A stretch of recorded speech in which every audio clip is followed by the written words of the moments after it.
परम कृपाळु परमात्मानी असीम कृपाथी माता पिताना आशीर्वादथी અહીંયા આવેલા તમામ ભક્તજનોને વ્યાસપીઠ ઉપરથી મારા સૌને જય શ્રી કૃષ્ણ, હર હર મહાદેવ.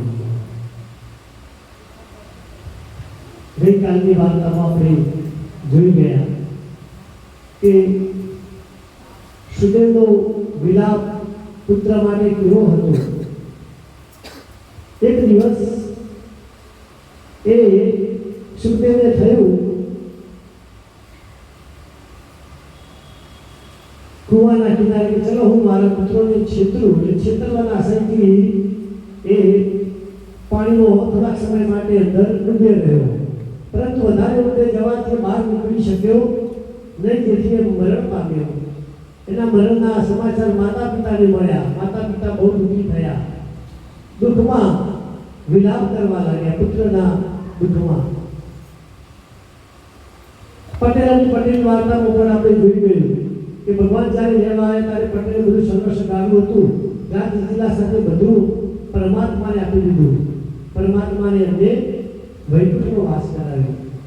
મિત્રો તમારા જોડે પણ કોઈ દિવસ કોઈ આવે તો જે માગે એ આપી દેજો. ભગવાન કેમ કે કોઈ પણ સ્વરૂપે કોઈ પણ રૂપે આપણા ઘરે આવી શકે છે. એવું નથી કે ભગવાન ચતુર્ભુજ નારાયણ ચાર હાથવાળા શંખ ચક્ર ગદા પદ્મ લઈને આપણા આગળ આવે, એ શક્ય નથી. કોઈ પણ રૂપે ભગવાન આવી શકે છે. તમારી આગળ પણ કોઈ આવે યથાશક્તિ આપવાનો તમે પ્રયત્ન કરજો, એવું એ કથામાંથી કહેવા માંગી છે. આગળ એ સુદેવ નામનો બ્રાહ્મણ અત્યંત વિલાપના શોકમાં તપવા લાગે છે. અને એવા સમયે આકાશમાંથી વાદળો આવે છે, વરસાદ જે પડે છે જળબંબાકાર થઈ જાય છે. વરસાદ નથી હોતો છતાં પણ એ સમયે અત્યંત વરસાદ, મુશળધાર વરસાદ એ સમયે આવી જાય છે. અને એ ભગવાનનું તપ કરવા લાગે છે. મુશળધાર વરસાદની અંદર કોઈ પણ આશા કરતા જેમ અત્યારે પણ આપણે જોઈએ છીએ વરસાદ આવે છે, આ વરસાદના દિવસો નથી, આ માવઠા કહેવાય બધાને. તો એ વખતે પણ મુશળધાર વરસાદ વરસે છે. અને એવા વરસતા વરસાદની અંદર એને ખબર નથી કેવું કે આ જો ભૂખ્યો અને તરસ્યો ભગવાનનું સ્મરણ કરી રાખે છે. આખો મહિનો હોય છે, દિવસ જે હોય છે પુરુષોત્તમ માસનો હોય છે, એનાથી ભગવાન એના પર પ્રસન્ન થાય છે.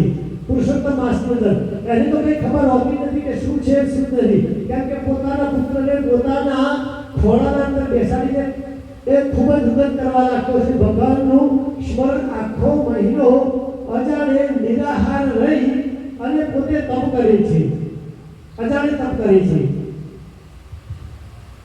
અહીંયા જાણી જોઈને આપણે ભગવાનના તપ કરીએ કે અજાણે કરીએ, ભગવાન આપણને એનું ફળ અવશ્યપણે આપે છે ને આપે જ છે. અજાણે કરેલું હોય છતાં પણ આપણને મળે છે. વાલીઓ લૂંટારો હતો, એક દિવસ લૂંટ કરવા ઉભો હતો અને એ જ વખતે નારદજી ત્યાંથી નીકળ્યા. નારદજીને ઊભા રાખ્યા કે લૂંટવાના પ્રયાસથી. નારદજી એને કહ્યું કે તું આ બધું કરે છે શાના માટે કરે છે? તો કે હું મારા ઘરના પોષણ માટે બધું કરું છું. નારદજીએ પૂછ્યું કે તું આ બધું પાપ કરે છે એનો ભાગીદાર તું એકલો છે, તારા ઘરવાળા નથી? વાલીઓ કહે કે ના, આ પાપોમાંથી હું જે બધું ભેગું કરું છું મારા ઘરવાળા ખાય છે એ પણ જવાબદાર રહે છે. વાલિયાને કહ્યું કે ના બેટા, તારું ઘર આખું જવાબદાર છે. તને ના લાગતું હોય તો તું ઘરે જઈને પૂછાય, હું અહીંયા જ ઉભો છું. વાલીઓ થોડા સમય માટે એના ઘરે જાય છે, ઘરે જઈને બધાને વાત કરે છે. ઘણા મા બાપને પૂછે છે કે હું આ જે કરું છું એ બધામાં તમે જવાબદાર છો? તો એ કહે છે કે ના. બાપા કહે છે કે ના, તારે ભરણ પોષણ કરવાની જવાબદારી તમારી છે. હું તો થયા કે ક્યાંથી કમાઈને લાવી આટલી ઉંમરે. પત્નીને પૂછ્યું કે ના, તમે મને પરણીને લાવ્યા છો, 7 સોગંદ તમે ખાધી છે, એમાં જવાબદાર અમે નથી, પાપના ભાગીદાર તમે એકલા છો. છોકરાઓને કહ્યું, છોકરાઓએ પણ એમ કહ્યું કે ના બાબા, અમે તો હજુ નાના છીએ, પાપના ભાગીદાર અમે નથી. વાલિયાને પોતાનું સમજાઈ ગયું બધું જે ભૂતકાળ હતો એ. ત્યાંથી પરત પાછો આવે છે, નારાયણજીના ચરણોમાં પડી જાય છે અને પોતે પસ્તાવો કરવા લાગે છે. તેને કહ્યું કે મહાત્માજી, નારાયણજી તમે જે કહ્યું સારું સાચું જ હતું બધું. મારા પાપનો ભાગીદાર હું એકલો જ છું. મારા પાપની અંદર કોઈ ભાગીદાર નથી. ભાઈઓ જેટલું પુણ્ય કરે ને એટલું બહેનોને પ્રાપ્ત થઈ જાય. બહેનો પુણ્ય કરે કે ના કરે, ભાઈના પુણ્યની અંદર 50% ભાગીદાર થઈ જાય. જ્યારે બ્રાહ્મણો સંકલ્પ કરાવતા હોય ત્યારે કહેતા છે કે તમે હાથ અડાડી રાખો. શાના માટે? કે જે બધું પુણ્ય કરશે, જે બધી એક દિવસની પૂજા કરશે, એ પૂજા બહેનો કરે કે નહીં કરે એનું 50% ફળ બહેનોને મળી જવાનું છે. ભાઈઓનું પાપમાં નહીં હો, પાપમાં બહેનો ભાગીદાર કરતા છે. કેમ કે પાપ વસ્તુ એવી છે તો પોતા એ ભોગવવું પડે, એમાં કોઈ આ ભાગીદારી ચાલે નહીં પાપની અંદર. વાલિયાને પોતાને સમજાઈ ગયું કે બધું મારા પાપના હિસાબે જ આ બધું થાય છે, માટે હું આ બધું છોડી દઉં. અને એને મંત્ર આપ્યો રામ રામ નો, જેને આખી જિંદગી નામ ના લીધો ને એને સરખું નામ પર લેવાનો વારો ના આવે. રામ રામની જગ્યાએ શું બોલવા માંડ્યો? સરસ બરાબર બોલવા માંડ્યો. છતાં પણ એને રામ પ્રસાદ અજાણે નામ લીધું હતું. એને રામ રામ નહીં બરાબર રાખ્યું, છતાં પણ એ ભગવાનને પ્રસન્ન કર્યા અને વાલિયામાંથી બન્યા વાલ્મીકી ઋષિ, કે જેમને રામાયણ ગ્રંથની રચના કરી એમણે, અને વાલ્મીકી ઋષિ કહેવાયા. અને તમે પણ જો કોઈ ભગવાનનું અજાણે નામ લેશો તો એનું તમને ચોક્કસ પ્રાપ્ત થશે.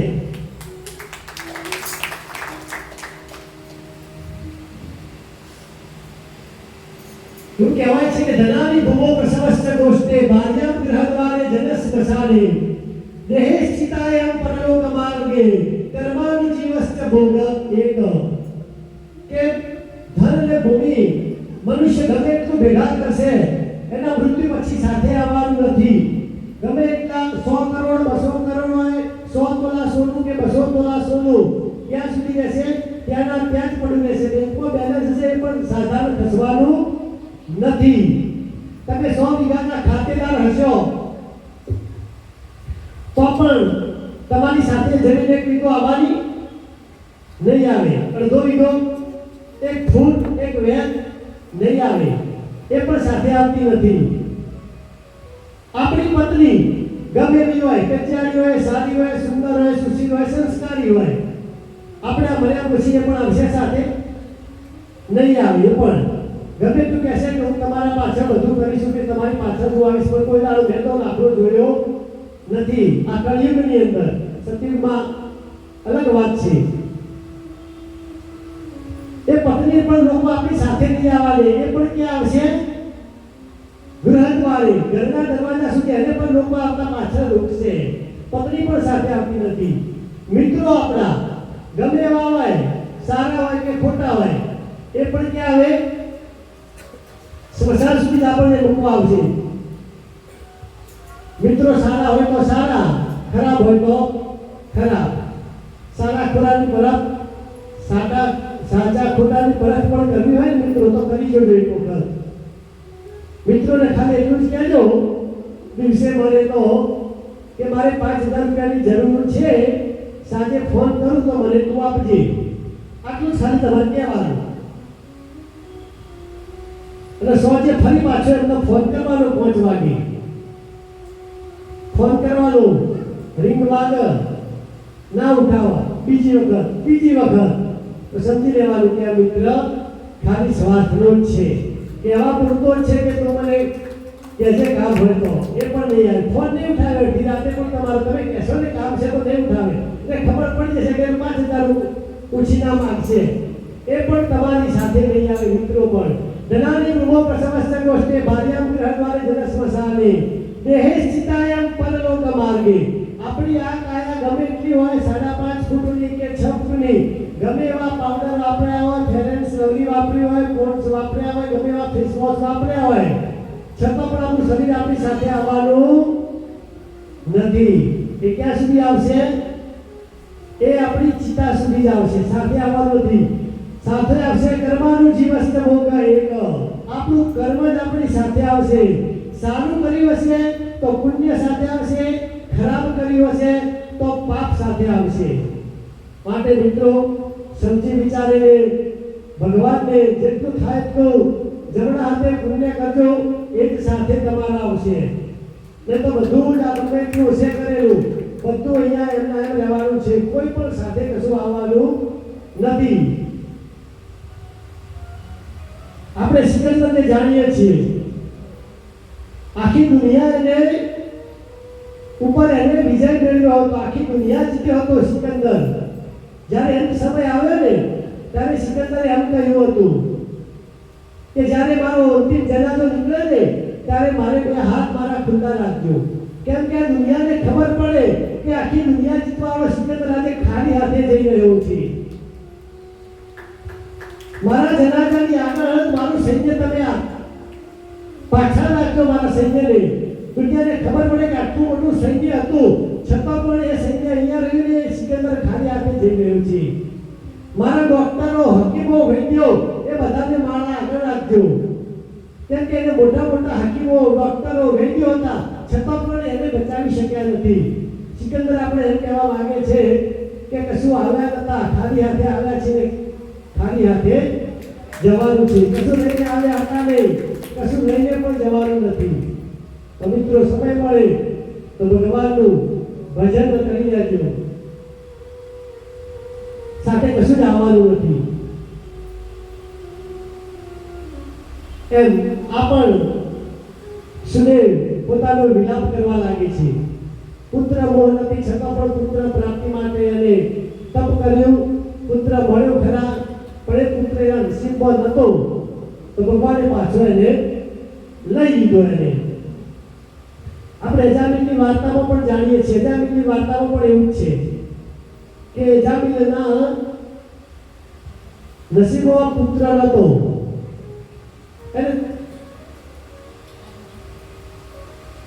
અજામિલ એક બ્રાહ્મણ હતો અજામિલ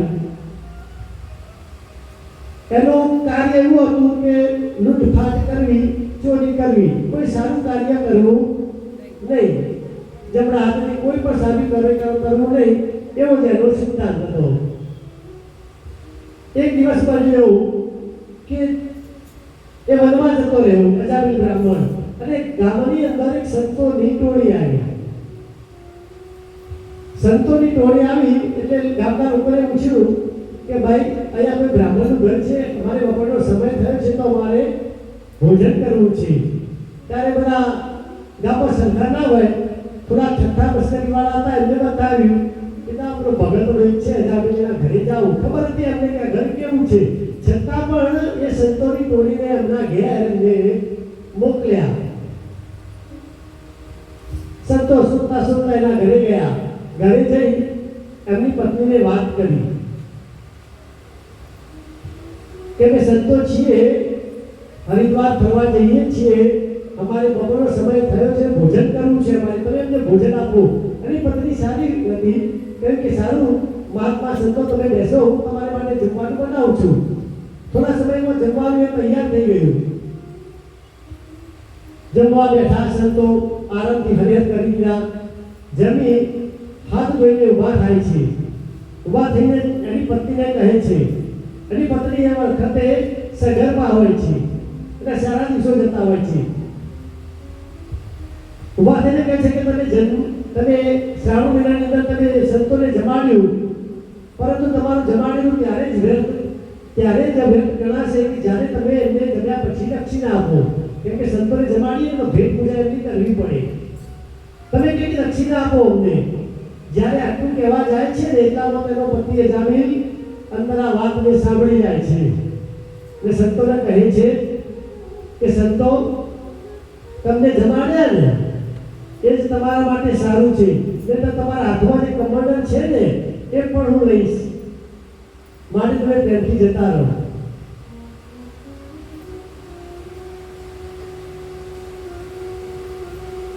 સંતોએ વિચાર કર્યું કે આપણે બ્રાહ્મણના ઘરે ગયા છીએ, એમના ઘરે ભોજન કીધું તો ખાલી હાથે જવાય નહીં, કંઈક તો એમને આપવું જ પડે. બ્રાહ્મણને તમે જમાડો દક્ષિણા આપો ને એટલે તમને આશીર્વાદ આપીને જાય, બીજું કંઈ ના આપે. પણ એમને આશીર્વાદમાં એમ કહ્યું અજામિલને, એની પત્નીને પણ કહ્યું કે બેન, તમારા સારા દિવસો અત્યારે જાય છે, જ્યારે તમારે ઘરે બાળકનો જન્મ થાય ત્યારે તમે એનું નામ નારાયણ રાખજો. આટલા આશીર્વાદ આપીને સંતો તો ચાલી નીકળ્યા. થોડો સમય વીતવા લાગ્યો. સમય વીતતા એને પુત્ર જન્મ્યો અને વખત એની પત્નીને યાદ આવ્યું કે સંતોએ આપણને આશીર્વાદ આપ્યા હતા કે આપણે જ્યારે પુત્ર જન્મ થશે ત્યારે એનું નામ આપણે નારાયણ રાખીશું. એમ ઘરમાં એનું નામ નારાયણ રાખ્યું. ઘરમાં નારાયણ નાનું એટલે બધાને ઘરમાં વારું હોય. આપણે નાનું છોકરું દરેકને ઘરમાં વારું હોય. મોટા એટલા બોલતો લાગે, કોઈ ખબર પડે તમે જાગો છો. હા, મોટા એટલા ખોટા, નાના એટલા સારા. બરાબર છે ને? એનું નામ નારાયણ, આખું નામ નારાયણ નારાયણ કરી જાય. નારાયણ આમ નામને નારાયણ તેમ, નારાયણ આવું છે, નારાયણ તેવું છે, કરી જાય. આખું નારાયણ નારાયણ નારાયણ કરી જાય. જ્યારે અજામિલનો અંત સમય આવ્યો ત્યારે યમના દૂતો એને લેવા આવે છે કે ચાલો તમે યમલોકમાં. ત્યારે વિષ્ણુના ગણો આવીને એમને રોકે છે કે અમે તમને લઈ જવા નહીં દઈએ અમે. તો યમના દૂતે કહ્યું કેમ? કેમ કે એમને ભગવાનનું સ્મરણ કર્યું નથી. જ્યારે વિષ્ણુના ગણો એમ કહે છે કે નહીં, એને નારાયણ કહ્યું છે. યમના દૂતો કહે છે કે નારાયણ તમારા છોકરાનું નામ છે, તમારા સ્વામીનું નામ લીધું નથી. નારાયણ તો એને છોકરા નામ છે. વિષ્ણુના દૂતોએ કહ્યું કે ગમે તે હોય એ નારાયણ નામ લીધું એટલે અમે તમને લઈ જવા દઈએ નહીં. તમે પણ જ્યારે કોઈ બી કામ કરતા હોય તો ભગવાનનું નારાયણ નારાયણ, તમને જે કોઈ દેવમાં શ્રદ્ધા હોય એ દેવનું સ્મરણ તમે કરી રાખશો તો પણ એનું ફળ મળશે. એવું નથી કે સવારે ભગવાનની આગળ બેસી જાઓ, ચાલતા ઊંઘતા બેસતા ઉઠતા ભગવાનનું સ્મરણ કરી રહેવાનું. ભગવાન તમને ચોક્કસ પ્રાપ્ત થશે. અને આને પણ જે ભગવાને રોક્યા એમ આગળ સુદેવે ના તપથી ભગવાન પ્રસન્ન થઈ ગયા. આખો મહિનો છે ને એ બિલકુલ ફળાહાર ઉપર રહ્યો હતો. ફળાહાર એટલે કે ખાલી ફળનો જ આહાર. ફળાહારનો સાચો અર્થ છે. અત્યારે આપણે એકાદશી કરીએ છીએ, આપણને ખ્યાલ છે કે કેવી કરીએ છીએ. શિવરાત્રી કેવી કરીએ છીએ આપણને ખબર છે. જન્માષ્ટમી કેવી કરીએ છીએ આપણને ખબર છે. કેટલું ખાઈએ છીએ બોલો? એક તો પહેલા આગલા દિવસ ઘરે ખાઈ લીધું હોય ડબલ, એટલે કાલે કહેશે એકાદશી છે ત્યારે ખાઈ લીધું ડબલ. સવારે ઉઠેવા કહેશે એકાદશી છે એટલે ચામો કેળાની વેફર જોઈ છે. એકાદશી છે ને ફરાળ રસી ચામાં બપોરે પાછો રાજગરાનો શીરો, મોરૈયો, કઢી, આટલું બધું. પછી પાછા ફરી ભૂખ્યા કે ચાલો કે ફળા કાપવા દે એકાદશી છે ને, સફરજન ને કેળા ને એવું ખાઈએ. પછી પાછી સાબુદાણાની ખીચડી તો હોય જ. કેટલું ખાધું? ખાલી ફળનો જ આહાર જોઈએ મિત્રો. આ કળિયુગની અંદર ફળ ખાઓ, ફ્રૂટ ખાઓ અને દૂધ ખાઓ. રાજગરાનો શીરો, સૂકી ભાજી, આ બધા કોઈ શાસ્ત્રોમાં આવા ફળાહાર બતાવ્યા નથી. એકાદશી કરવી હોય તો એવું કરવું પડે. દસમના દિવસે એક ટાણું બપોરે જમવું પડે.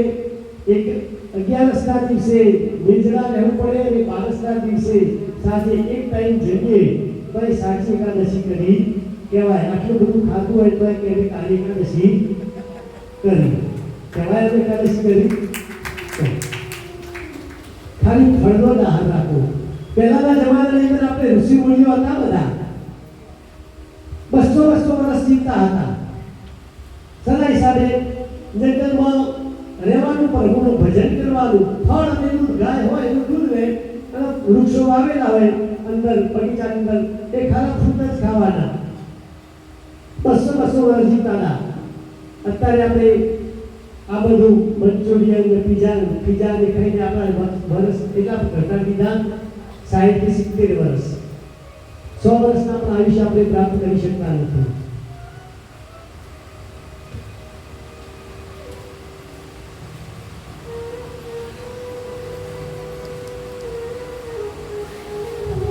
માટે ભગવાનનો ઉપવાસ કરો. એટલે નથી કે વાસ એટલે કે રહેવું. ઉપવાસનો સાચો અર્થ એવો છે કે ભગવાન એ દિવસે ભગવાનની નજીક રહેવું. કેમ કે આપણે ભરપેટ જમ્યા હશું ને તો ભગવાનનું ભજન થશે નહીં.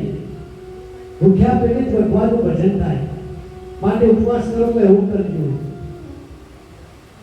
અત્યારે કેવું હોય, ગરબા ઉપવાસ કરે એક અને મોરિયાની ખીચડી ખાયા ખૂબ આખા ઘરવાળા ખાતા તમારે. છેલ્લે એવું થાય જ્યારે ઉપવાસ કરે ને આ ભાગવત ના આવા ભૂખ્યા જ રહેજો. બરાબર છે, એવું બની શકે. ઉપવાસ કરો તો મિત્ર આવું કરજો. દૂધ અને ખાલી ફળનો ઉપવાસ કરજો. દવા ગોળી ચાલતી હોય તો કરજો. ઉપવાસ ના થાય તો કઈ નહીં, ભગવાનનું સ્મરણ તો ચોક્કસ કરજો ને કરજો. અજાણે લીધેલું નામ પર ભગવાન અહીંયા પ્રસન્ન થઈ ગયા સુદેવને કે માં તારે જે જોઈએ તને આપું. સુદેવના ખોળામાંનો પુત્ર હતો. પુત્ર એને એકદમ ખોળામાંથી નીચે મૂકી પત્ની ગૌતમી સાથે ઉભા થઈને ભગવાનના એને દર્શન કર્યા. બંને જણાએ ભગવાને કહ્યું કે તું નિર્જળા રહીને આખો મહિનો મારું જે વરસના વરસાદની અંદર જે જપ તપ કર્યું અને એનું જે ફળ ઉત્પન્ન થયું ને એના આશીર્વાદ તને આપવા આવે છું. તારે શું જોઈએ છે? તારે કહ્યું કે મારા પુત્રને તમે સજીવન કરો. ભગવાને એને આશીર્વાદ આપ્યા કે તારા પુત્ર 12,000 વર્ષ સુધી જીવશે. એવા આશીર્વાદ આવ્યા. 12,000 વર્ષ સુધી. મિત્રો તમે પણ જીવનમાં પુરુષાર્થ કરજો. પુરુષાર્થ વગર પ્રારબ્ધ પાંગળું છે. પુરુષાર્થ તો કરવો જ પડશે. આપણા શાસ્ત્રોની અંદર પણ 4 પુરુષાર્થ બતાવ્યા છે: ધર્મ, અર્થ, કામ અને મોક્ષ. ધર્મ, અર્થ, કામની આપણે સફળ થઈએ તો મોક્ષની પ્રાપ્તિ આપણને થતી હોય છે. માટે જીવનમાં બને એટલો ધર્મ કરવો, દાન કરવું, પુણ્ય કરવું, ભૂખ્યાને ભોજન જમાડવું. દયારામ બાપાનો મંત્ર હતો ને કે ભૂખ્યાને ભોજન અને ભટક્યાને ભજન. ભોજન અને ભજન દયારામ બાપાના બે મંત્રો હતા. એમ ધર્મ કરજો. એવું કહેવાય છે કે ધર્મ કરે ધન ના ખૂટે ને સહાય કરે રઘુવીર. પંખીના ખાવા થકી ખૂટે ના સરિતાને. ધર્મ કરે ધન ના ખૂટે સહાય કરે રઘુવીર. તમે સાહેબ 5 રૂપિયા કે 500 રૂપિયા ધર્મ કાર્ય પાછળ વાપર્યા છે ને તો એના અનેક ગણા કરીને તમને ભગવાન આપશે. કે ભગવાન કોઈ દિવસ કોઈનો ઋણ રાખતો નથી. ભગવાન તમને આપી દેશે. માટે ભગવાન બને એટલું પુણ્ય કરજો. તમે ધર્મ કરજો. અર્થ મહેનત કરજો. મહેનત વગર કશું જીવનમાં મળવાનું નથી. મહેનત ગમે એટલી કરીએ પણ સીધા રસ્તાની કરવી. ને તો આપણે અત્યારે જોઈએ છીએ ઉનાળાની અંદર રોડ ઉપર ઘણા ખાડા કરતા હોય છે. આપણા કરતા સખત મહેનત કરી છતાં પણ એને ભગવાન પ્રાપ્ત થતા નથી. મહેનત કરવી તો સીધી નીતિની મહેનત કરવાની, તો પ્રભુ એ મહેનતનો સ્વીકાર કરશે.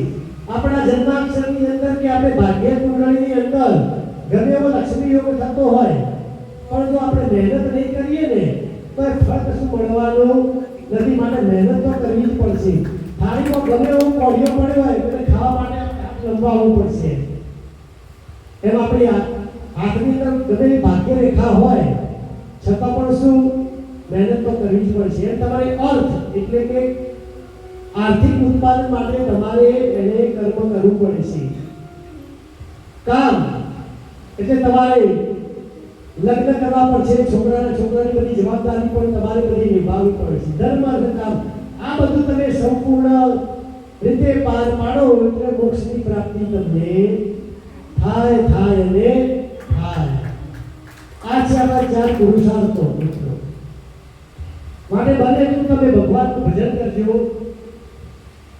ઉદાહરણ લઈને કેમ કે એવું કહેવાય છે કે વેદ જાણનાર તો ઘણા મળશે, વેદ જાણનાર તો ઘણા મળશે પણ વેદના જાણનાર કોઈ નહીં મળે જીવનની અંદર. આપણા અંદરની જે વેદના છે ને એ તો ખાલી આપણે જ જાણી શકીશું, કોઈ જાણવાનું નથી મિત્રો. અત્યારે એવું કહેવાય છે કે વેચવા બધા નીકળ્યા છે, વહેંચવા કોઈ નીકળતું નથી. વેચવા અને વહેંચવામાં ઘણો ફરક છે મિત્રો. વેચવું એટલે પૈસા લઈને વેચી મારો એ વેચવું કહેવાય, અને વહેંચવું એટલે કે દરેકને વગર પૈસે દરેકને આપણે આપીએ એ વહેંચવું કહેવાય. માટે તારે વેચનાર મળશે, વહેંચનાર કોઈ મળતા નથી જીવનની અંદર મિત્રો. બને એટલું પ્રભુ ભક્તિ કરજો, પ્રભુનું તમે બને એટલું ધ્યાન કરજો. આપણે હિરણ્યકશ્યપની વાર્તામાં પણ જોઈ ગયા કે એક દિવસ એની પત્ની અને એની ઈચ્છા થાય કે હું જંગલમાં જઈને ભગવાનનું તપ કરું, ભગવાનનું ભજન કરું. એમ કે તપ કરવા જાય છે એટલે પોપટ આવીને ઉપર બેસી જાય છે અને બોલે છે કે નારાયણ નારાયણ નારાયણ. હિરણ્યકશ્યપને ડિસ્ટર્બ થવા માંડ્યો, ભજન થવા લાગ્યું. બીજી જગ્યાએ ગયો, બીજી જગ્યાએ પણ એનું નારાયણ નારાયણ. બીજી જગ્યાએ ગયો પણ એને કઈ ભજનમાં મજા આવી નહીં એટલે શું કર્યું? ઘેર આવ્યો. ઘેર આવીને એને પત્નીને વાત કરી. ને પત્ની છે કે ભગવાન તમને મળી ગયા એટલામાં? તો કે ના મળતા છે કે અમે પાછા કેમ આવ્યા? તો ભજન કરતો હતો એટલે અમે પોપટ આવીને બોલતો હતો કે નારાયણ નારાયણ. એટલે કે હું ઘેર પાછો આવ્યો. એટલે કે ના કે બીજું બોલતો છે. એટલે મેં સાંભળ્યું બીજી જગ્યાએ ગયો તો કે એને પત્નીએ કીધું બીજી જગ્યાએ કે ત્યાં પણ કેમ બોલતો હતો નારાયણ નારાયણ. આવો એની જોડે બોલાવ્યું, જમવા બેઠો તો ફરી એને પત્ની યાદ કરે કે પેલો પોપટ શું કહેતો હતો? કે પોપટ એવું જ કહેતો હતો કે નારાયણ નારાયણ. જમતી વખત પણ એની જોડે બોલાય. આવું 108 વખત હિરણ્યકશ્યપની પત્ની એના જોડે કયાની જોડે બોલાવ્યું છે. એને ભગવાનની પ્રાપ્તિ થઈ. એમ અજાણે પણ તમે નામ લેશો ને મિત્રો તો પણ પ્રભુ પ્રાપ્તિ તમને થવાની છે ને થવાની છે. એમાં કોઈ ઉલ્લેખ નથી. અજાણે લીધેલા નહીં પણ આગળ ભગવાને એને વરદાન આપ્યું કે તારો પુત્ર 12,000 વર્ષ સુધી જીવવા વાળો થશે. અને ભક્તિથી ભગવાન પ્રસન્ન થઈ ગયા.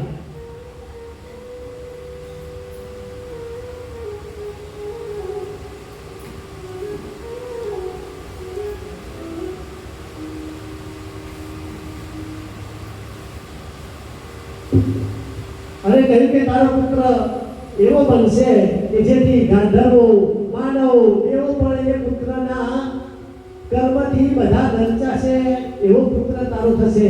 આટલું કહીને ભગવાન ત્યાંથી ચાલા ગયા. માટે મિત્રો તમે પણ ભગવાનનું નામ જાણે લેજો. દુનિયાની કોઈ ફિકર કરતા નહીં. તમે ભક્તિ કરશો, ભજન કરશો તો તમને ઘણા કહેશે કે આવું ના કરાય, આમ કરાય ને આમ ના કરાય. सबसे बड़ा रोग क्या कहेंगे? लोगो आमे कैसे એ શાંતિથી તમને જીવવા નહીં દે જીવનની અંદર. પેલા ઘોડાવાળા ની વાર્તા છે ને કે પિતા પુત્ર જતા હોય છે બંને જણા ઘોડો લઈને ચાલતા જતા હોય છે. રસ્તામાં અમુક લોકો સામે મળે છે ને પૂછે છે કે આ બાપ ને બેટો બંને કેવા મૂર્ખા છે. ઘોડો છે છતાં પણ બંને ચાલતા જાય છે. બાપને થઈ વિચારો મારા દીકરાને પર બેસાડી દો. દીકરાને બેસાડી દીધો. થોડા આગળ ચાલતા ગયા ત્યારથી પાછા લોકો આવ્યા, વાતો કરવા માંડ્યા કે દીકરો કેવો કહેવાય કે ગરડો બાપ ચાલે છે, દીકરો બેસી ગયો છે. દીકરો ઉતરી ગયો, બાપા બેસી ગયા. થોડા આગળ ગયા તો લોકોએ કહ્યું કે આ બાપો કેવો છે, નાનો દીકરો ચાલો છે, પોતે ઉપર ચડી બેઠા છે, બાપા ઉતરી ગયા. થોડા આગળ ગયા એટલે લોકો કહેવા લાગ્યા પાછા બંને જણા ઉપર બેસી ગયા. ત્યાં લોકોએ પાછું ફરી એમ જ કહ્યું કે બાપ ને દીકરો કેવા છે, લગારે ઘોડાની દાએ આવે છે, બંને ઉપર બેસી ગયા. માટે લોકોની ચિંતા કરવાની, ભક્તિ ભજન કરવું હોય તો ગમે એમ કરજો. મીરાબાઈને ઓછું દુઃખ પડ્યું છે, નરસિંહ મહેતાને ઓછું દુઃખ પડ્યું છે. લોકો કેવા મહેનત કરવા માંગતા હતા. એમ તમે પણ જીવનમાં ભક્તિ કરવે તો કરજો. ક્યાં કહેંગે લોગ સબસે બડા રોગ. દુનિયાની કોઈ ફિકર કરતા નહીં. દુનિયા તમને ગાંડા કહેશે ને તો સાહેબ આ પ્રભુ પ્રેમ છે, એ સિવાય ભગવાન મળવાના નથી. પ્રભુ ભક્તિ માટે તો તમારે કર્મ કરવું જ પડશે.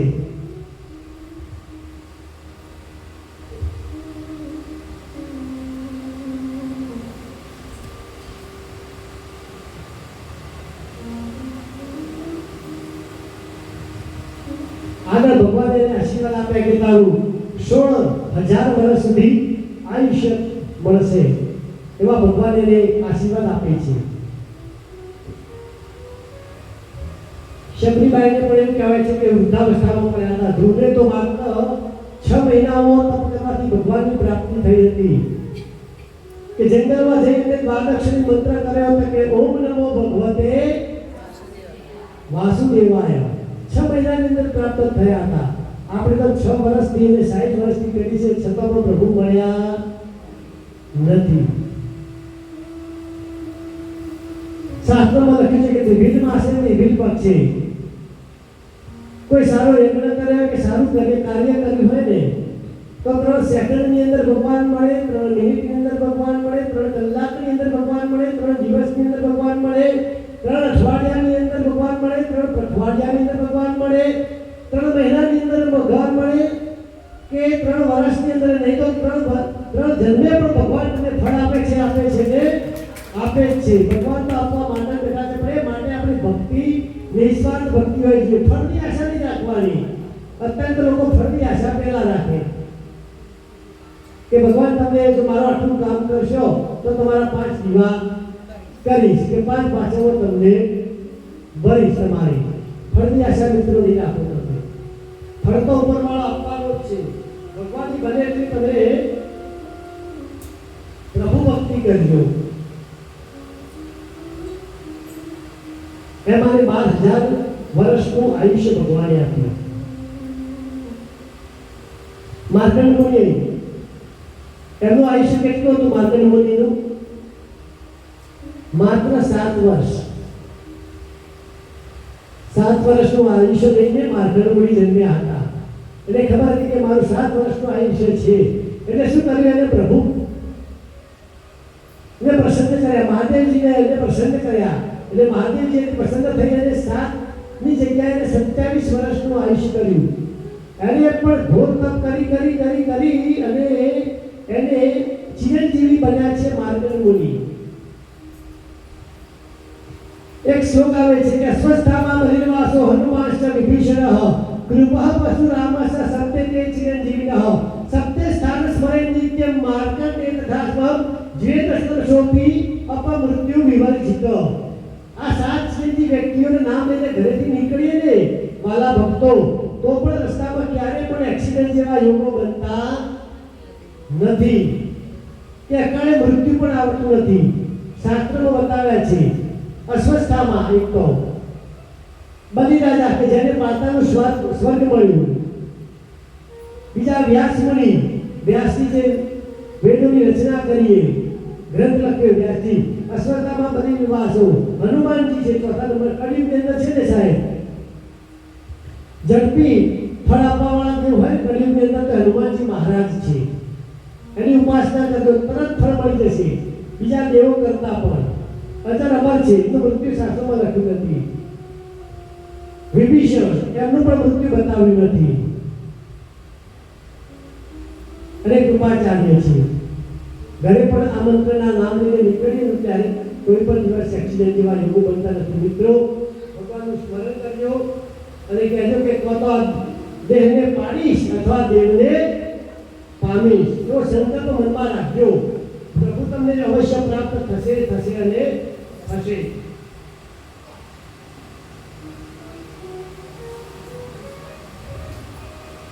આગળ હરતી મળવા પુત્રની કથા માર્કંડ મુનિએ રઘુરાજાને કહી હતી કે પૂર્વે ધનુ શર્મા નામના એક મુનિ હતા. એમને અમર પુત્રની ઈચ્છા રાખી કે મારે અમર પુત્ર થાય એવી ઈચ્છા રાખી. ભગવાને પ્રસન્ન કર્યા. ભગવાને પ્રસન્ન થઈ કહ્યું કે બોલો તમારે શું જોઈએ છે. તમને કહ્યું કે ધનુ શર્માએ કે મને પુત્ર આપો કે જે અજર અમર રહે, એનું કોઈ દિવસ મૃત્યુ થાય નહીં, એવું મને તમે આશીર્વાદ આપો. દેવોએ વિચાર્યું કે હજુ આ સુધી આ દુનિયામાં આવું કોઈ દર બન્યું નથી, માટે તું બીજું કંઈક માગી લે. કોઈ પણ ઘટના આવી બની નથી કે જેને અમર થવા માટે માગ્યું હોય, તું બીજું માગી લે. ધનુ શર્માએ સામે જોયું કે એક ડુંગર હતો, કે આ ડુંગર જેટલું આ જ્યાં સુધી ટકે ત્યાં સુધી મારા પુત્રનું આયુષ્ય આપો. ભગવાને કહ્યું તથાસ્તુ કહીને ભગવાન અદ્રશ્ય થઈ ગયા. મિત્રો, તમે પણ છે ને જીવનમાં કોઈ દાડો દુઃખ વ્યક્ત કરવું નહીં. કોઈ પૂછે કેમ છો તો કહેવું મજામાં, સારું છે. કોઈ દાડો રોડા રોવાની કોઈની આગળ, એમ કોઈ આપણું દુઃખ લઈ જવાનું નથી. ભગવાન હંમેશને માટે શું કહેશે કે તથાસ્તુ. આપણે કહીશું કે ના સારું નથી સારું નથી તો એવું જ રહેશે. પણ તમે એવું હોય પણ કહેવાનું કે સારું છે સારું છે, તો તમે ઓટોમેટિકલી તમારું સારું થશે. એમ અને આયુષ્ય માગી લીધું એ ડુંગર જેટલું, અને બન્યું પણ એ વખતે એવું. ભગવાન આપી આશીર્વાદ આપીને જતા રહ્યા. થોડા સમય પછી એક મુનિ આવ્યા. એને કહ્યું એના દીકરાને કે બેટા, તું કોઈ દિવસ કોઈનું અપમાન કરતો નહીં.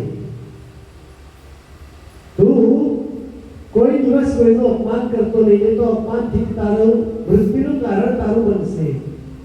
છતાં પણ એને અમરત્વનું પ્રાપ્ત મળેલું ને, એટલે પોતે અભિમાનથી બંધ થયેલું હતું. રાવણને અભિમાન હતું ને, કેટલા અભિમાન? 10 પ્રકારના અભિમાન હતા. એમાં એને પણ અભિમાન થયેલું. એક દિવસ એને ઋષિ મુનિનું અપમાન કર્યું. એ પુત્રએ અપમાન કર્યું એટલે પેલા ઋષિ મુનિએ હાથમાં જળ લઈ અને એના પર છોડ્યું કે મૃત્યુ પામેવા. પણ પેલો અમરત્વ લઈને આવેલો એટલે એના પર કામ લાગ્યું નહીં. ઋષિ મુનિએ જોયું કે આવું કેમ બન્યું, એમને ધ્યાન કરીને એનું કારણ શોધ્યું કે આ તો અમરત્વ લઈને આવ્યો છે. એ ઋષિ મુનિએ જે પર્વત હતો એમાંથી કહેવાય કે હજારો પથરા ઉત્પન્ન કર્યા અને એ ડુંગરને તોડી નાખ્યો. આખો ડુંગરનું આયુષ્ય ક્ષીણ કરી નાખ્યું. ક્ષીણ થવાની એ જે પેલો અમરત્વ પુત્ર લઈને આવ્યો એ પણ ત્યાં આગળ મૃત્યુ પામ્યો. એમ ધર્મોએ તમને કીધું હોય કે ભાઈ આમ નહીં કરવું તો એ વસ્તુ નહીં જ કરવી. શિશુપાલને પણ એવું નતું ને. ભગવાનનું અપમાન કે તમે એને એવું હતું કે તમે કૃષ્ણના હાથે પડશો એવું વરદાન હતું. પણ ભગવાને કીધું કે 100 વખત મારું અપમાન કરશે ત્યાં સુધી હું એને માફ કરીશ. જ્યારે 101 થશે પછી એને હું જીવતો રાખીશ નહીં.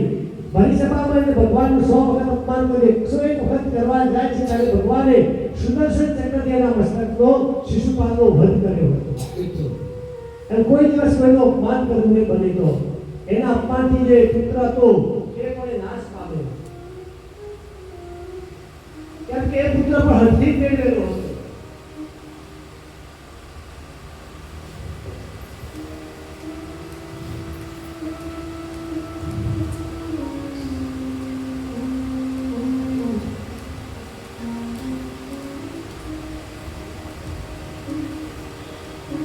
બ્રહ્મલોકની અંદર જઈ દેવતા 1000 વર્ષની તપ કરી ભોગવી પાછો પૃથ્વી પર આવ્યો. તે તારું બળ તારું ઐશ્વર્ય અખંડ રહી ઇન્દ્ર કરતા પણ તારું બળ અધિક હશે. મહાભાગ્યશાળી સુંદર મુખવાળી હશે. વિષ્ણુ ભગવાન ને ભૂલી જઈશ ત્યારે ત્યાં શુક્ર નામનો પુત્ર તને વનમાં વૈરાગ્ય વિશે બોધ આપશે. ત્યારે તું બધાનો વૈભવનો ત્યાગ કરી ચિંતારૂપી સમુદ્રમાં ડૂબી જઈશ. હે બ્રાહ્મણ, વાલ્મીકી ઋષિ તારી પાસે આવી બોધ કરશે. એમાં તારો સંદેશ દૂર થશે અને શરીર પર ત્યાગ કરી પત્ની સાથે પુનર્જન્મની હરિપદને તું પામી. હરિનું ગાવા લાગીશ. ભગવાને એવું વચન આપ્યું એને.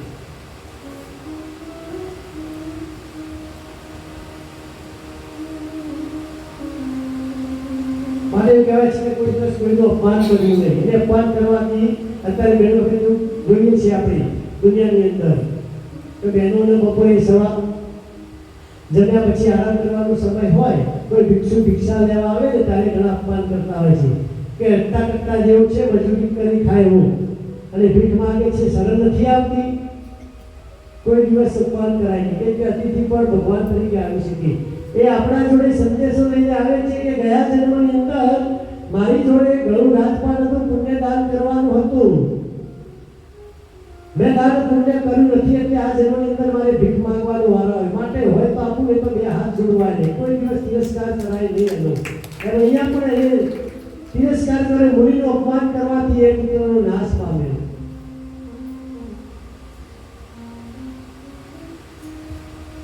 બ્રાહ્મણ પુત્ર સુખદેવે હરિને નમસ્કાર કર્યા. શ્રી હરિ 4000 વર્ષ સુધી નિરંતર દુષ્કર તપ કર્યું. તે સમયે આપે મને કઠોર વચન આપ્યું, તેમાં તારા ભાગ્યમાં પુત્ર જ નથી, અને આજે જે વાક્ય ઉલ્લંઘન કરી મારા ભરેલા પુત્રને ઉઠાડ્યો, ભગવાન એનું કારણ શું? તો એ આપણે કાલે જોઈશું. ઇતિ શ્રી બૃહન્નારાયણ પુરાણ પુરુષોત્તમ મહાત્મનો પુરુષોત્તમ મહાપનામો 18 वो अध्याय संपूर्ण. बोलो श्री कृष्ण कन्हैया. અને સુખદેવ એ પ્રભુ ભજનમાં લાગી જાય છે. ભક્તો આવો આપણે પણ કહીએ પ્રભુ ભજન લઈ લઈએ ભક્તિને.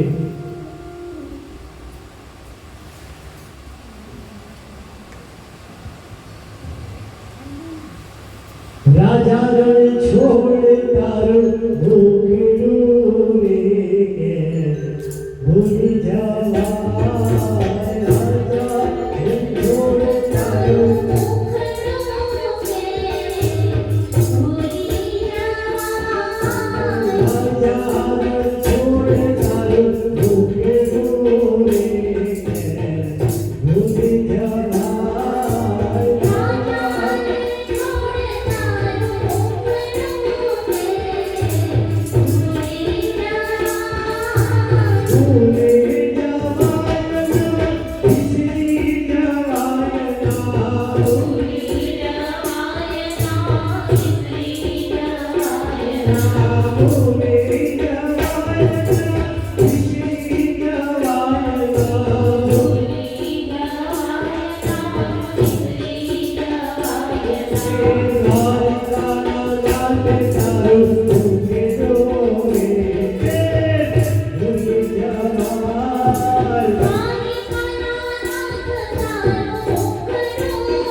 તુમે સમજ્યો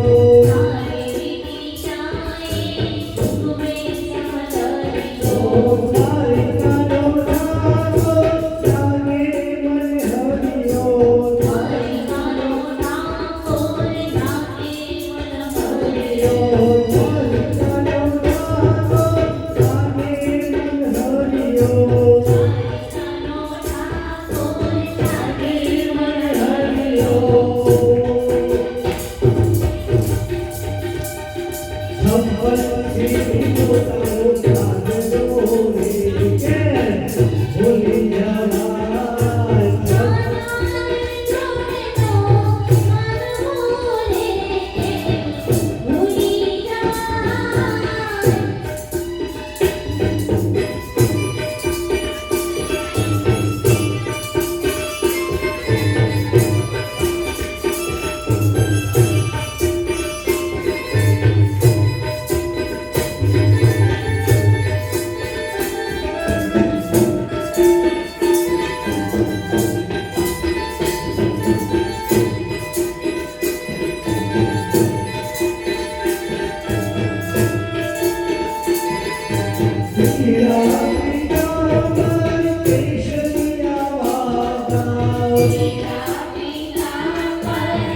જેવું નામ એવા જ એના ગુણો. અત્યાચાર કરવો, કોઈ દિવસ સારું કાર્ય કરવું નહીં, કોઈ દિવસ ભગવાનનું નામ લેવું નહીં. જેવું નામ એવા જ એના ગુણો હતા. જ્યારે એની પત્ની હતી એ બિલકુલ વિરુદ્ધ, એ પ્રભુ ભક્તિમાં માનવાવાળી, દાન પુણ્ય કરવાવાળી. જાનમસિંહને કોઈ દિવસ કોઈના પર દયા આવે નહીં, કોઈ દિવસ રામ નામ લે નહીં. ત્યાં ઋષિમાની વાર્તા તમે જાણો છો ને, કે આખો દિવસ ફરે જવું ને ગામની ચર્ચા કરે છે, કોઈ દિવસ પ્રભુનું નામ લેવું નહીં. અંત સમય આવે તો દીકરાઓને દયા આવી કે લાવો બાની જોડે આપણે રામ બોલાવીએ તો એને સ્વર્ગની પ્રાપ્તિ થાય. પણ સાહેબ જેને જીવનમાં કદી નામ લીધેલું હોય ને પહેલાના, તો પાછળથી એ પણ કદી ભગવાનનું નામ લેવાતું નથી. એવું કહેવાય છે કે ભક્તિ કરી તો યુવાનીમાં પણ કરજો, એવું નહીં કે ગયડા થઈને કરીશું, કેમ કે ગળપણમાં ભક્તિ કરાશે નહીં, યુવાનીમાં કરજો.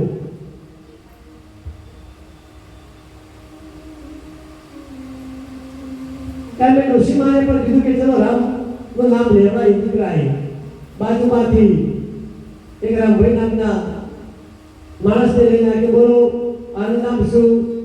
બાઈ કીધું કે નથી, એના પપ્પા રામ ના બોલ્યા. રામ પાત્ર લઈને આ બતાવ્યું કે આ બોલો કે આ તો કે બખડ્યું કહેવાય. તો મારાથી રામ ન બોલ્યા એટલે નામ ના જ બોલ્યા. કરતા કરતા માતાજી તો બાળી તો જતા રહ્યા. છોકરાઓએ ચિંતા હતી કે હવે શું કરવું, કંઈક તો કરવું પડશે જેથી એમના આત્માને શાંતિ મળે, મોક્ષ મળે. કંઈક તો કરવું પડશે ને એના માટે. વિચાર કરી ચાલો આપણે એના અસ્થિ છે હરિદ્વારથી ગંગાજીમાં પધરાઈ દઈએ તો એને પુણ્યની પ્રાપ્તિ થશે. કેમ કે સગર રાજાના 100 પુત્રો જ્યારે મરી ગયા ત્યારે ત્રીજી પેઢીએ ભગીરથે એ ગંગાજીને ઉપરથી ઉતાર્યા હતા અને પોતાના 100 પુત્રો સજીવન કર્યા હતા. એમ આપણું હાડકું પણ ત્યાં નાખીને ગંગાજીમાં તો પણ આપણે મોક્ષની પ્રાપ્તિ થઈ જતી હોય છે. એના દીકરાઓએ વિચાર કર્યો કે ચલો અસ્થિ જઈને એના ફૂલને જઈને આપણે પધરાવી દઈએ ગંગાજીમાં. અહીંથી બધા ઘરવાળા આખા કુટુંબ વેકેશન હોય છે એટલે બધા ફરવા જાય છે. એક બાજુ બધા પુરુષો સ્નાન કરે છે અને બીજી બાજુ સ્નાન કે ઘરમાં બધા સાથે હોય ત્યારે વડીલો સાથે ઘરે સ્નાન કરતા ના હોય, એક બાજુ પુરુષો ને બીજી બાજુ બહેનો બધા સ્નાન કરતા હોય છે. એટલે પુત્રો જે પેલી ડબ્બીમાં અસ્થિ લઈ ગયા હોય છે ને એ ભગવાનને યાદ કરી અને એ ડબ્બીની અંદર ગંગાજીમાં વિસર્જન કરી દે છે. આ બાજુ બહેનો નાતા હોય છે. એટલે કુટુંબમાં પરણેલી એક નાની સ્ત્રી આવી છે એટલે ખબર નથી હોતી, એના હાથમાં ડબ્બી આવી જાય છે. એ તો પકડી લે છે, લઈ ખિસ્સામાં મૂકી દે છે, રગ ઉપર જાય છે, કોઈને કહેતી નથી. અને એ ડબ્બી લઈ ઘેર આવી બધાને વાત કરી હતી કે મને નાતા નાતા એક ડબ્બી મળી. ઘરવાળે કીધું હે લાવ જોઈએ. જોયું તો એ જે અસ્થિ લઈ ગયા હતા ને એ ડબ્બી પાછી આવી ગઈ. રામ નામ લઈ લીધું તો અંતે તમારા અસ્થિ પણ એ ગંગાજી બાળશે નહીં, ગમે એટલા પ્રયત્નો કરશો તો પણ. માટે મને એટલું પુણ્યદાન કરજો. આ જાદવસિંહ રાજાને પણ પોતાની ભૂલ સમજાઈ, વૃદ્ધ થયો એટલે એને પણ ડર લાગવા માંડ્યો મૃત્યુનો કે હવે શું કરું. એવો વિચાર કરે છે. ઉંમર લાયક થાય એટલે એની પતિ પત્ની બંને જણા જંગલમાં જાય છે. જંગલમાં જઈ જેવા પ્રવેશ કરે છે જંગલની અંદર, એવો એક 4 હાથ વાળો પુરુષ સામે મળ્યો. આત્મા સાહેબ ગભરાયેલો હોય ત્યારે આપણે રૂપિયા પથ્થરને પણ દેવ માનીએ. એટલે પેલા 4 હાથ વાળા દેવ જે મળે એટલે પગે લાગ્યો. એટલે પેલો ભાઈ મને પગે તો લાગીશ નહીં, હું કોઈ ભગવાન નથી 4 હાથ વાળો. પેલા જાનીશ આજે પૂછવાનું કારણ શું? તેનું કારણ એ છે કે જો તો આ ડુંગરો દેખાય છે ને કે હા, એ ડુંગરાની પાછળ જવાનું તારે, ત્યાં એક ભગવાનનું મંદિર છે, ત્યાં પ્રસાદ મળશે. એ પ્રસાદ તું લઈને આવીશ ને ત્યારે તને પ્રભુના દર્શન થશે. પ્રસાદ એટલે પ્રભુના સાક્ષાત દર્શન. પ્રસાદનો અર્થ છે. પ્રસાદ પણ કેટલો લેવાય? પ્રસાદ અત્યારે તો ઉપવાસ હોય ને એટલે પેલા સત્યનારાયણ કથાનું પડ્યો ખાતા હોય તો ઉપવાસ પેલા બે ખાઈએ. પ્રસાદ છે ને, ખવાય, પ્રસાદ તો ખવાય, જરૂર ખવાય, પણ કેટલો? તુલસીના પાડા ઉપર આવે એટલો જ પ્રસાદ કહેવાય. બીજું બધું હોય બધું ભોજન કહેવાય. એવું મારું માનવું છે. શાસ્ત્રોમાં પણ લખ્યું છે કે તુલસીના પાડા ઉપર જેટલો નિયમ થાય એટલો જ ભોજન પ્રસાદ કહેવાય. તો તું તો જઈને ભગવાનના દર્શન કરજે. એટલે રાજા પાછો ઘરે જાય છે. ઘરે જઈ અને એના જે દીવાન જે હોય છે, સેનાપતિ હોય છે, બધાને લઈને આવે છે. પતિ પત્ની અને 5 જણા ભગવાનના ભજન કરવા ત્યાં લાગી જાય છે. અને કહે છે બ્રાહ્મણ કે પુરુષોત્તમ માસ પૂર્ણ થવાને કેટલા દિવસો? ખાલી 8 જ દિવસ બાકી હોય છે. મહિનો તો આખો જતો જ રહેવાય છે. 8 જ દિવસ હોય છે. તું કે આજથી જ લાગી જા પ્રભુ ભક્તિમાં ભજન કરવા.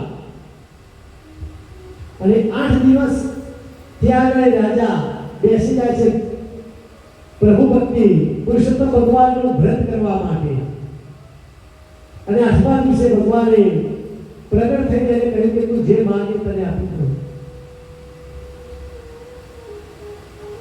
એટલે એને પ્રસાદ પણ મળ્યો.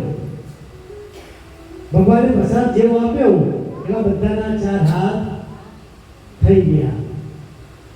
પ્રભુના દર્શન પણ એને સાથે સાથે થઈ ગયા એના.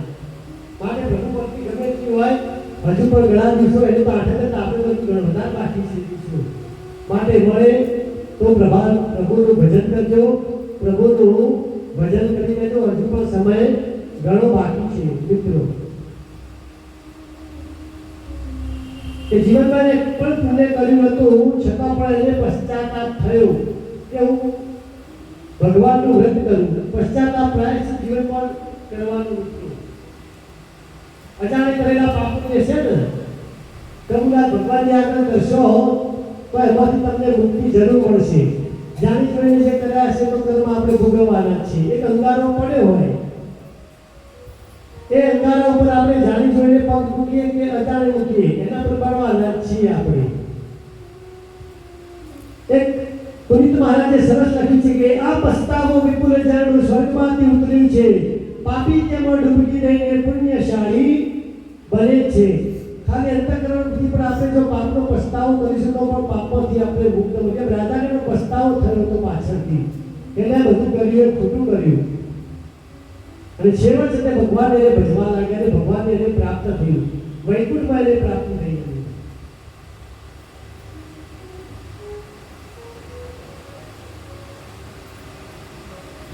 રાજા તરત જ નગરમાં ગયો અને પછી પ્રભુએ પાંચે જણા પ્રભુના ચરણે પડ્યા છે. પ્રભુએ ઉઠાડીને એમને પ્રસાદ આપ્યો. પ્રસાદ ખાતા જ 4 ભુજા વાળા થઈ ગયા અને વિમાનમાં બેસીને એ લોકો વૈકુંઠમાં ગયા. એમ મિત્રો ભગવાન તો કળિયુગની અંદર મેળવવા બહુ સહેલા છે. પહેલાના જમાનામાં નહોતા હોતા. અત્યારે તો ભગવાન ઝડપથી મળી જાય છે. જલારામ બાપાને થઈ ગયે 200 વર્ષ જેવા થયા. 225-26 વર્ષ જેટલા થઈ ગયા. એમ 200 વર્ષ પહેલા પણ એક મનસુખરામ માસ્ટર હતા કે જે વડોદરાની નજીક કોયલી ગામ છે ત્યાં આગળ 200 વર્ષ પહેલાની જે વાત છે. બહુ લાંબી વાત નથી. એ ગામમાં એક ટીચર તરીકે નોકરી કરી. જે ગણાય આચાર્ય ગણો કે શિક્ષક ગણો છોકરાને ભણાવવાનો હિસાબ કિતાબ બધા એમને રાખવાના. પ્રભુના એ ભગત હતા. પ્રભુ ભક્તિ કરવા વાળા અને ઠાકોરજીમાં બહુ માન્યા. દરેક પૂનમ આવે એટલે અચૂક ત્યાં જવાનું. ઠાકોરજીના દર્શન એમને કરવાના. એક પણ પૂનમ પાળે નહીં. છોકરાને ભણાવતા પણ એટલું સારું. જ્યારે પૂનમે ત્યાં આગળ દર્શન કરવા જાય ડાકોરની અંદર ત્યારે છોકરો મોનિટર હોય બધાને ભણાવે. એ પણ એવો સારો જેવું શિક્ષક ભણાવતા હોય એવું છોકરો પણ એવું જ ભણાવે. કહેવાય છે કે ગામમાં બધા સારા નથી હોતા. એની આ પ્રભુ ભક્તિ જોઈ લોકોની ઈર્ષ્યા જાગી. નદી કરાક સબસે બડા લોગ ક્યાં કહેંગે લોકોની ઈર્ષા થઈ કે આ ભગતો છોકરાને ભણાવતો નથી અને ડાકોર જતો રહે છે દર્શન કરવા માટે. લાવો આપણે એક અરજી કરીને અહીંયા ગામમાંથી અને કાઢીએ. એક અરજી કરી જિલ્લા શિક્ષણ અધિકારીને કે અમારા ગામમાં શિક્ષક છે, ભણાવતા છે ને અહીંનું શિક્ષણનું સ્તર બધું નીચું જતું રહે છે, તો તમે એમની બદલી કરી નાખો. તમારે ત્યાં પહોંચી શિક્ષણ અધિકારીએ જોયું અને ક્લાર્કને મોકલો ત્યાંથી કે ભાઈ તમે સાચું શું છે ત્યાં આગળ તપાસ કરી આવો, રિપોર્ટ લઈ આવો. તમે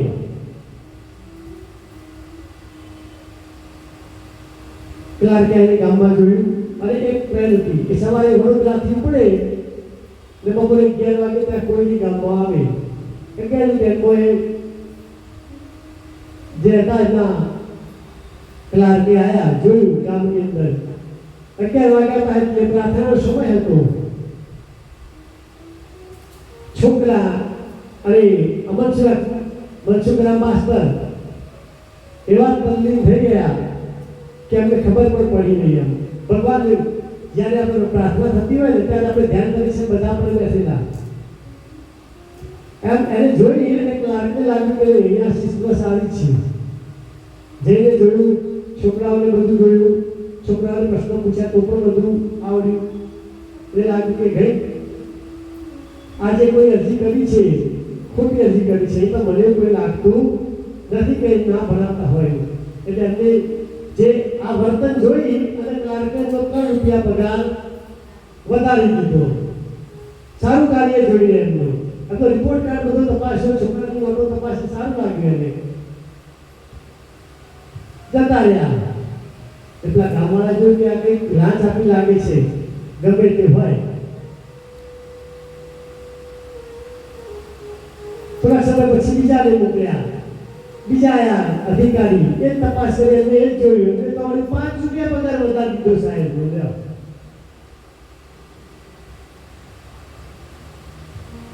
આવું તો ચાલ્યું. પછી ગામવાળા કહ્યું કે નહીં, આની કોઈ દવા તો કે કરવી જ પડશે, ગમે તે હોય.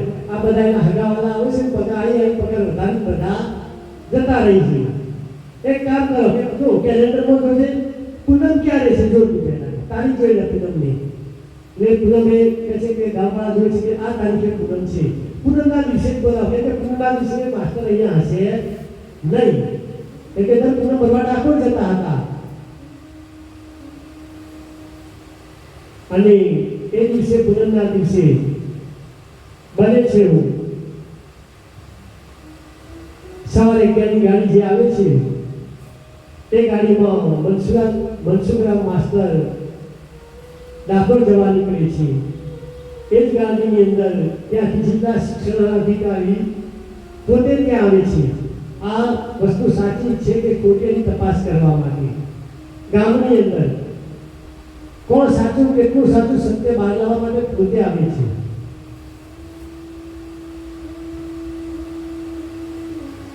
ગામવાળાને બધાને ખબર પડે છે કે ગામની અંદર જિલ્લા શિક્ષણ અધિકારી આવે છે.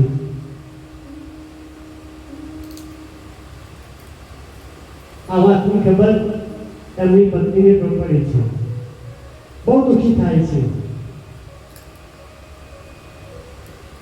ઘરમાં જઈ એક દીવો કરે છે, પ્રભુને પ્રાર્થના કરે છે કે ભગવાન નોકરી કાલે જતી હોય તો આજે જાય, પણ તું એની લાગ રાખજો.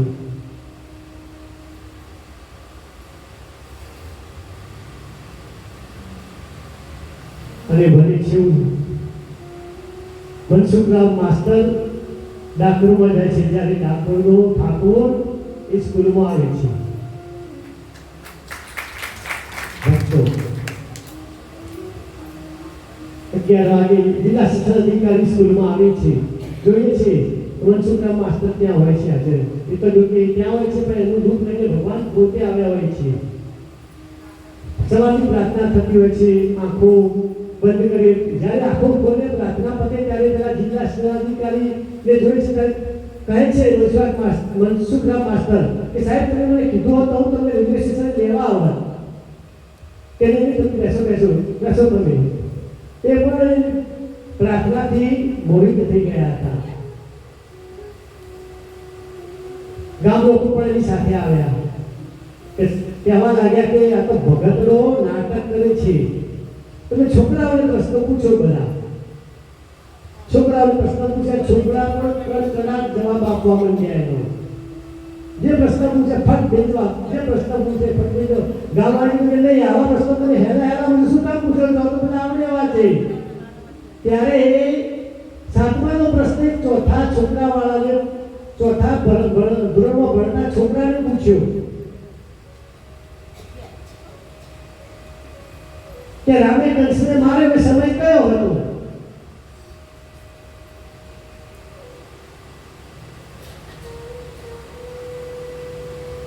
ક્યાં રામ, ક્યાં કંસ અને ક્યાં સમય?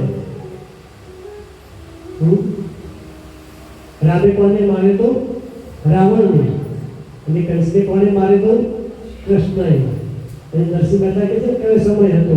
સાંજનો સમય હતો, સંધ્યાનો. ત્યાં તમે પ્રશ્નો કોઈ બે ખાતા જ નતા. તો છોકરાએ એનો જવાબ આપી દીધો કે તમારા પ્રશ્નો સાહેબ આ ખોટો છે તમારો. તમે જે પૂછ્યો એનું મૂળ ખોટું છે તમારું. ઘણા પ્રશ્ન ઘણા લોકો કરતા હોય છે કે ભગવાન વિશે ઘણા બધા આપણે ચર્ચામાં પડવું નથી હોતું. એમ પ્રશ્ન મૂળમાંથી જ ખોટો હતો. છોકરાએ કીધું એના જવાબથી જિલ્લા શિક્ષણ અધિકારી થઈ કે નહીં ગમે તે હોય, પણ આ મનસુખરામ માસ્તરની ભણતરમાં કંઈક તો દમ છે. નહીં તો આટલા છોકરા હોશિયાર હોય નહીં. મેં એમને કહ્યું કે વડોદરા જિલ્લાની દરેક સ્કૂલોમાં ફરે છે, આટલું શિક્ષણ મેં ક્યાંય જોયું નથી. અને અમને કેટલો પગાર વધાર્યો? 15 રૂપિયા પગાર વધારી. 15 રૂપિયા પગાર વધારી. સોજે એ પણ ત્યાંથી વિદાય લે છે જિલ્લા શિક્ષણ અધિકારી. જે ટ્રેનમાં બેસવા જાય છે એ જ ટ્રેનમાંથી પાછા મનસુખરામ માસ્ટર આવે છે. ડાકોરથી દર્શન કરી બંને ભેગા થાય છે. પેલા કીધું કે તમે અહીંયા કરી સાહેબ? કે હાલ તો તમારી સ્કૂલમાંથી આવ્યું. કે ના મનસુખરામ માસ્ટર કે હું તો ગયો હતો ડાકોર દર્શન કરવા. કે ના તમે તો હતા કે ગામવાળાને પૂછી દો. ગામવાળાએ કીધું કે હા તમે તો હતા માસ્ટર. કે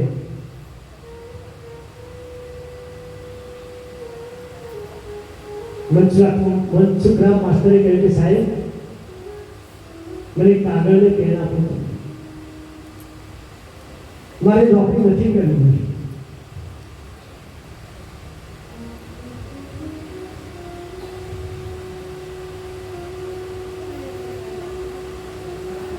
મારી નોકરી કરવા માટે તો ભગવાન ખુદ આવતો હોય તો મને નોકરી મંજૂર નથી. ભગવાન મારું રિટાયરમેન્ટ વાત છે. પોતાનું રિટાયરમેન્ટ લઈ પ્રભુ ભક્તિમાં લાગી જાય. માટે ભક્તિ કરો કે એવી કરો ભગવાન તમારા ઘરે આવી જાય. ભક્તો ભગવાનને મેળવવા બહુ આસાન છે, પણ તમારી શ્રદ્ધાનો વિશ્વાસ ભક્તો જોઈ છે. એ તો એ બધું મળવાનું નથી. પ્રભુ ભક્તિ કરજો, જીવનમાં પાપ અને પુણ્ય પણ સાથે જ આવશે. એ વાર્તા પરથી આપણને ખબર પડે છે. અને કહે છે કે હે પ્રભુ તને જેવા મહાપાતકી રાજાને ફળ્યા એવા સૌને અમને ફળજો. એવું કહી ભગવાન અહીંયા વિરામ લે છે. તો આવતીકાલે આપણે જોઈશું પુરુષોત્તમ માસનું મહાત્મ્ય. એ આપણે 19મા અધ્યાયની અંદર કાલે એનું સંકીર્તન કરીશું.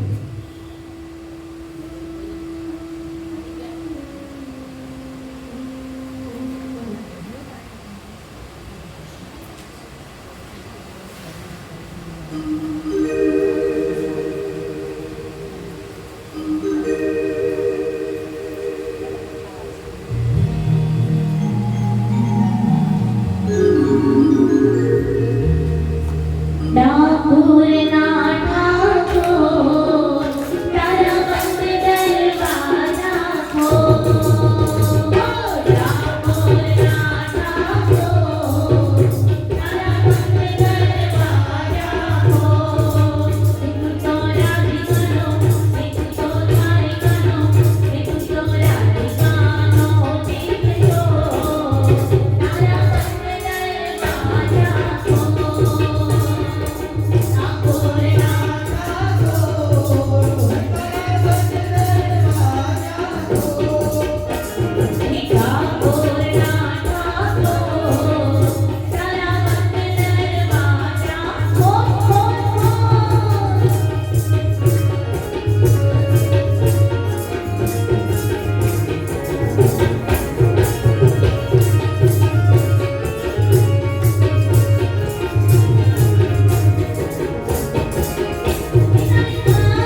બોલો કોટેશ્વર મહાદેવની જય।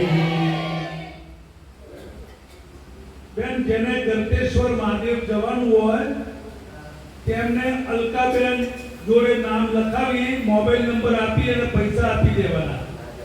એક ટિકિટના 900 રૂપિયા છે। શનિવારે રાતે જવાનું। શનિવારે રાતે 12 વાગે અહીં ગાડી આવી જશે અને રવિવારે સવારે 6 વાગે તમે ડાકોર પહોંચવાના। સ્નાન બાન થઈ જાય ગળતેશ્વર મહાદેવમાં એ બધી વ્યવસ્થા અલકાબેને કરી છે। જેને જવું હોય તેમને અલકાબેન જોડે નામ નોંધાવી દેવાનું। બીજું 5 તારીખે ભગવાનનો અન્નકૂટ ભરવાનો છે। તેમને જે કઈ ઈચ્છા આપવાની હોય દાન ભેટ એ રીટાબેન બારોટ જોડે આપી દે। બોલો પુરુષોત્તમ ભગવાનની જય।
આરતી માટે હિંમત હોય તો સત્વરે આરતી માટે પધારજો. આજની જે કોઈ આરતીના યજમાનશ્રી હોય તો આરતી માટે પધારજો.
Oh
શ્રી પુરુષોત્તમ પરમાત્મા